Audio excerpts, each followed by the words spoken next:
Καλησπέρα, γεια σας, καλώς ήρθατε στο vlog Τερολοπία, το χειμερινό το πρώτο. Είμαι στο σπίτι, έχουν τελειώσει τα live του καλοκαιριού, σήμερα έχει 2 Νοεμβρίου. Σε αυτό το vlog θέλω έτσι σύντομα να πω τις σκέψεις που είχα πάνω, που μου δημιουργηθήκαν και εμένα και του Αντώνη μετά από το ταξίδι μας στο Βέλγιο. Γενικώς πράγματα που σκεφτόμαστε πάρα πολύ καιρό, αλλά τώρα για κάποιο λόγο ήμασταν ίσως περισσότερο όριμοι στη σκέψη μας στο να δούμε ακόμα πιο καθαρά κάποια πράγματα. Πρώτον, τέλειωσε η καλοκαιρινή σεζόν, τελειώσαμε όλα τα live του καλοκαιριού, 122. Όπως είχα πει και στο τελευταίο live, εκεί στο vlog που έκανα στο τελευταίο live, πήγε πολύ καλά, πολύ δυνατά αυτή η σεζόν. Ήταν πάρα πολύ απαιτητική, με ένα πολύ διαφορετικό τρόπο όπως τη βίωσα εγώ από προηγούμενες χρονιές. Δηλαδή, ενώ προηγούμενες χρονιές κάπως κουραζόμουν πολύ περισσότερο ή πολύ πιο νωρίς, και τα δύο βασικά, τώρα δεν κουράστηκα ούτε καμία σχέση του βαθμού που κουραζόμουν και ευτυχώς άργησε πάρα πολύ, δηλαδή προς τα τέλη με έπιασε. Αυτό που έλεγα είναι ότι και στο προηγούμενο vlog έλεγα ότι με έσωσε ένας υγιής τρόπος σκέψης. Τώρα με αυτό, το οποίο συνάδει πάρα πολύ με το topic που με το θέμα που θέλω να συζητήσω, δεν είναι ότι τα βλέπω όλα θετικά και έλα μη σε νοιάζει και έχει ο Θεός και θα δούμε τι θα κάνουμε και όλα καλά, σκέψου θετικά. Δεν εννοούσα καθόλου κάτι τέτοιο. Ο θετικός τρόπος σκέψης, τέλος πάντων εντός εισαγωγικών θετικός, υγιής για μένα, δηλαδή να το πω καλύτερα, είναι όσον αφορά στο θέμα της δικής μου ψυχικής υγείας, που εάν έπεφτα στην παγίδα της υπερανάλυσης και της πολύ αρνητικής σκέψης που έκανα με ένα δικό μου τρόπο παλαιότερα τα καλοκαίρια και γενικώς δηλαδή, δεν θα με έβγαζε, ιδίως αυτή την τελευταία χρονιά που είναι έτσι πολύ, έχει συσσωρευτεί η κούραση των πολλών τελευταίων χρόνων. Οπότε αυτό εννοούσα, περισσότερο εστιαζόταν στο γεγονός ότι κρατάω τις ισορροπίες του μυαλού μου στο να μην πέσω σε ένα φαύλο κύκλο που δεν είχε νόημα για μένα. Δεν έχει να κάνει καθόλου με όλα θετικά και τέτοιες μπουρδες, τις οποίες τις απεχθάνομαι μέχρι κόκαλο. Πήγε καλά όμως, τελειώσαμε.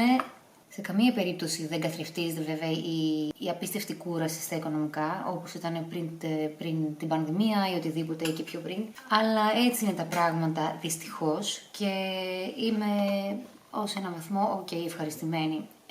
Τώρα, το δεύτερο πράγμα και κύριο που ήθελα να συζητήσω σε αυτό το βίντεο είναι ότι πηγαίνοντας στο Βέλγιο, πρώτα πήγαμε στη Γάνδη που είναι έτσι μια πολύ μικρή πόλη και παραμυθένια και τα λοιπά, με κάστρα και είναι πιο αργή ρυθμή ζωής και τα λοιπά. Και δεύτερον, σε δεύτερη πόλη πήγαμε στις Βρυξέλλες, όπου είναι μια μεγαλούπολη πραγματικά και παρατηρούσαμε πάρα πολύ έντονα, παρατηρήσαμε με τον Αντώνη, κατευθείαν, επειδή έχει και ένα τεράστιο έτσι πολύ σύχναστο κέντρο, τεράστιο όμως, δηλαδή έχει κάτι πεζόδρομους όντως, πλακόστρωτους, με διάμετρο μπορεί και 50 μέτρα στο πλάτος. Πάρα πολύ μακρύς δρόμους τέτοιους και αρκετούς, όπου εκεί συχνάζανε, είδαμε πολύ κόσμο, είτε ψωνίζουν, είτε να τρώνε, δηλαδή είτε για εστίες είτε για ψώνια. Ήτανε άπειρος κόσμος, εννοείται, θα μου πεις Βρυξέλλες είναι, ευχαριστώ. Ήτανε άπειρος κόσμος,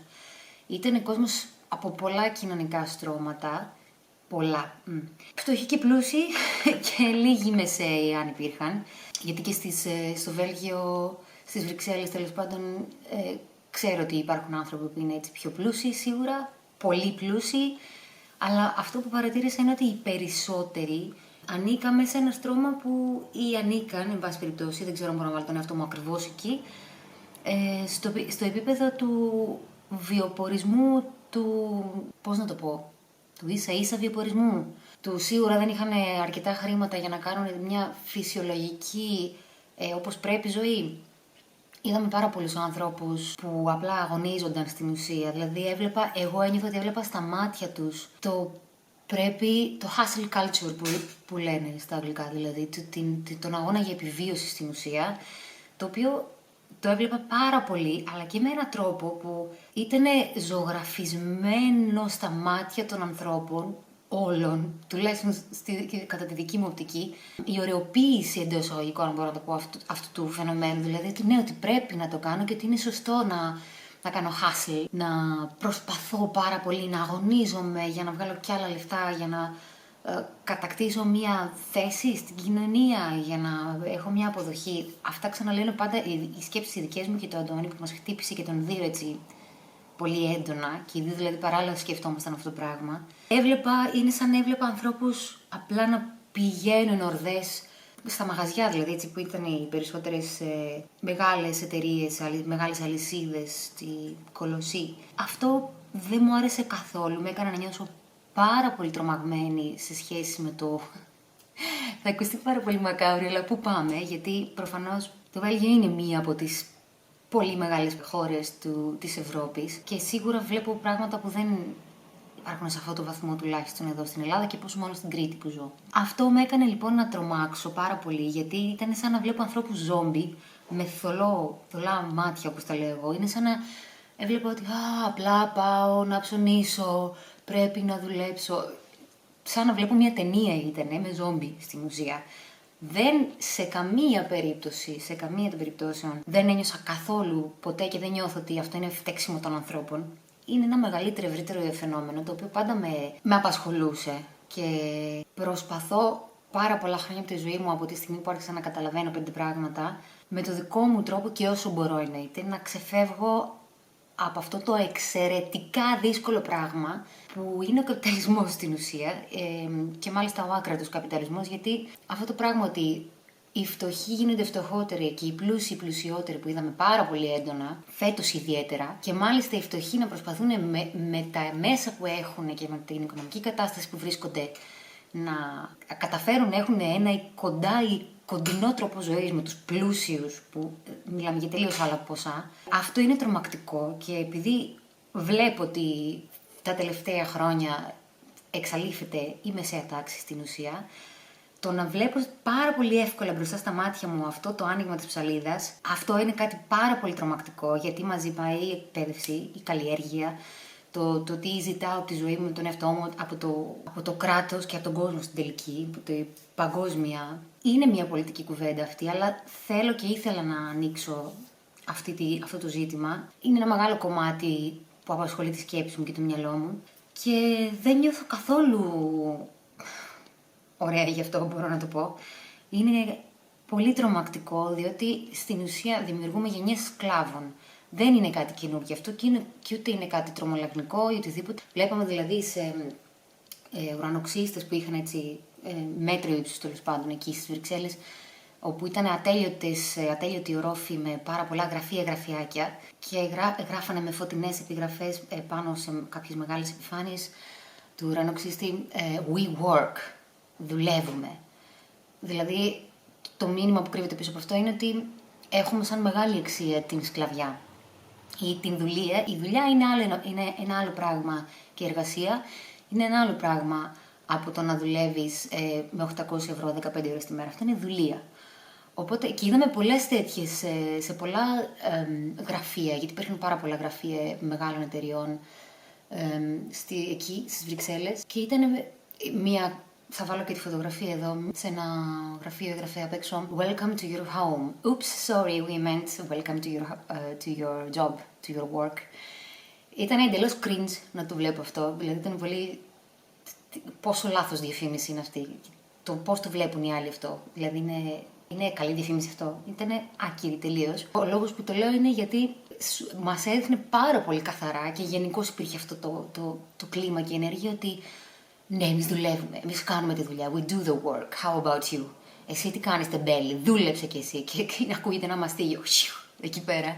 Διάβαζα και ένα μικρό άρθρο σχετικά με αυτό που εκείνες τις μέρες έτυχε μετά που γυρίσαμε, που πραγματικά έκατσε, συνέπεσε πάρα πολύ αυτό το τυχαίο γεγονός, που έλεγε ότι οι ίδιοι πλέον έχει καταφέρει τόσο πολύ το σύστημα αυτό που ζούμε να βάλει μέσα μας στους ίδιους σιγά σιγά με τα χρόνια ότι εγώ η ίδια γίνομαι ο αστυνόμος του εαυτού μου με το δούλεψε κι άλλο, μην ξεκουράζεσαι, κάνε κι άλλες ώρες, θα σου φάνε τη δουλειά, θα γίνουν καλύτερα από σένα, θα πάρουν πιο πολλά λεφτά. Και όλο αυτό πλέον δεν χρειάζεται κάποιο κακό boss, κάποιος κακός άνθρωπος αφεντικό να στο πει πλέον τόσο πολύ, όσο το ότι οι ίδιοι μέσα μας έχουμε εσωτερικεύσει αυτό το κακό αφεντικό. Και είναι κάτι πάρα πολύ τρομακτικό. Δεν είναι ένα εύπεπτο και εύκολο ζήτημα για αντιμετώπιση. Συμφέρει τον καπιταλισμό λοιπόν να συνεχίζουμε να είμαστε ακόμα περισσότερο κακοί με τον εαυτό μας και σκληροί και δύσκολοι, ότι πρέπει να δουλέψω. Και 5 λεπτά να καθίσω στον καναπέ ακόμα κι εγώ, τώρα που έχω τελειώσει μόλις τα ξενοδοχεία, αυτή την απίστευτα βάναυση σεζόν, ξέρω ότι χρειάζομαι χρόνο και το νιώθω και το ξέρω πλέον μετά από τόσο καιρό, ότι χρειάζομαι χρόνο για να ξεκουραστώ σίγουρα 3 με 4 εβδομάδες, σίγουρα παραπάνω, για να ξεκουραστώ τελείως και να μπορώ να πω ότι ας δημιουργήσω τώρα. Οπότε, ακόμα και τώρα που δεν έχει περάσει 1,5 εβδομάδα από τη στιγμή που έχω τελειώσει το ξενοδοχεία, ούτε 1,5, λιγότερο. Και εγώ νιώθω ότι κάθομαι. Γιατί κάθομαι, μήπως πρέπει να σηκωθώ. Και τα βίντεο που βλέπω στο YouTube, τα vlog και όλα αυτά που μου αρέσουν σε πάρα πολλά σημεία τους και μου κάνουν καλό, με κάνουν σε άλλα σημεία να νιώθω ότι αυτός δουλεύει. Δεν το νιώθω ανταγωνιστικά. Το νιώθω ότι όχι, εγώ αυτό πρέπει να κάνω. Το νιώθω ότι αν θέλω να κάνω τα όνειρά μου πραγματικότητα, πρέπει να πιω εγώ ίδια το αίμα μου, να μου πιω το αίμα στην ουσία. Κάτι το οποίο είναι πολύ ένα θέμα για σκέψη και με προβληματίζει πάρα πολύ στο να βρω ποια είναι η δική μου ισορροπία σε αυτό. Δηλαδή, εννοείται ότι θέλω να δουλέψω και το έχω σαν αξία την εργασία και την πειθαρχία, η οποία είναι πολύ σημαντική αν θέλει κάποιος να πετύχει κάτι. Αλλά είναι τελείως διαφορετικό πράγμα το μαστίγιο και η σκλαβιά των ανθρώπων προς τη δουλειά, να δουλεύουν 12 και 15 και 20 ώρες τη μέρα, δηλαδή αυτά που γίνονται. Το γεγονός ότι το είδα τώρα πιο καθαρά, ενώ έχουμε κάνει αρκετά ταξίδια στην Ευρώπη και στο Λονδίνο όταν ήταν ακόμα στην Ευρωπαϊκή Ένωση, που ιδίως στο Λονδίνο, ας πούμε, εκεί ξεκίνησα να το βλέπω κάπως πιο καθαρά, αλλά τώρα μου ήρθε, το είδα πολύ, πολύ πιο καθαρά. Αυτό είναι το θέμα που ήθελα έτσι απλά να επικοινωνήσω προς εσάς που βλέπετε το vlog αυτό.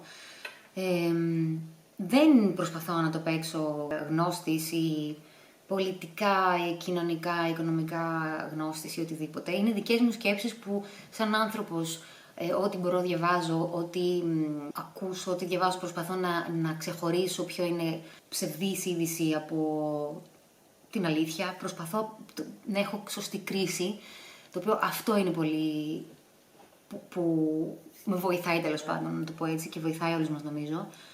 Αλλά θεωρώ ότι ένας τρόπος για να...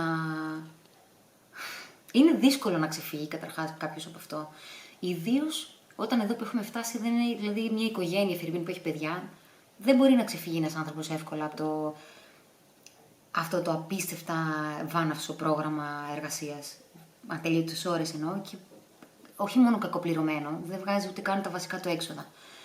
Οπότε όταν έχεις και άλλους ανθρώπους μαζί σου να εξαρτώνται από σένα, είναι πάρα πολύ δύσκολο να ξεφύγεις από αυτό. Θεωρώ χρέος μου και προς τον εαυτό μου πρώτα και προς τους υπόλοιπους ανθρώπους έξω, θεωρώ χρέος μου να μιλήσω και να το συζητάμε, γιατί θεωρείται δυστυχώς και ταμπού με τη ρομαντικοποίηση αυτή, αν χρησιμοποιώ τη σωστή λέξη.